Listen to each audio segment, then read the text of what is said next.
Hello and welcome back to Strategy Blitzed. In this video, we're into the framing part, and the aim here is to make sure that you've really understood the context of the strategic questions that you're facing. One of the most common problems I've seen in strategy is rushing to action without really understanding the question that you've been asked. I've done it before, and I'm sure many of you have. So if I think back to quite a few years ago now, I was working for a retail client. I was asked to look at the DVD category, a while back. I ran off, did some financial analysis, did some customer research, and designed a strategy for how to double the profitability of the category over a 2-year period. I presented it back to the commercial director and was kind of eaten alive in the room. So what had I done wrong? The question wasn't how to improve profitability. The question was whether we should sell the category at all. I'd completely missed the context of what we were trying to get at, and it meant that there was tons of wasted time, effort, and I basically had to go away and start all over again. That's what this section is going to try and fix. It's all about spending the time to really understand the question that you're trying to answer. So there's a great model that I've seen before in this. It's called SCQA. That stands for situation, complication, question, answer. It's a really good little mental trick for understanding the question that you've been asked and how you can really tease out what the real question is. So let's run through them in turn. So situation, that's the context we're in today. What is true and unarguable facts of where we live today? This is a great place for building common ground with the person that you're talking to or people that you're talking to when trying to understand the strategic question. Second is the complication. So this is either a challenge or change within that context that we're talking about.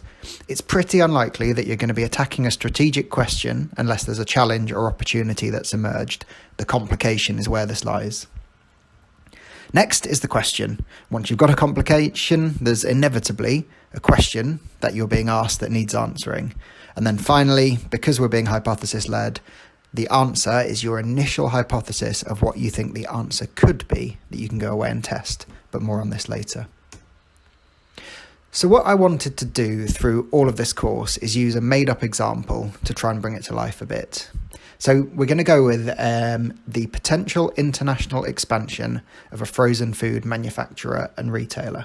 So if I took this now and went, if I was imagining I was cracking a problem or trying to get into a strategic question here, here's what I'd do. So remember, situation, complication, question, answer. So situation is I've done pretty well for myself and I'm now the strategic director for a successful UK frozen ready meal manufacturer and retailer. But growth in the UK has plateaued and really slowed, and the board have asked me to consider international expansion, starting with looking at China. So based on this, the question that I'm looking to ask is, should we expand the business into China?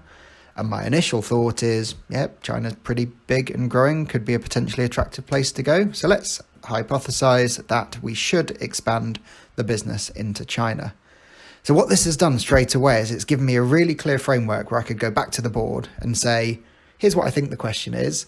What do you think? Have I got the right end of the stick? Is this what you really want answering? Is there anything you'd build on it? Gives a great basis for discussion early on and helps me stop running away without really knowing what to do.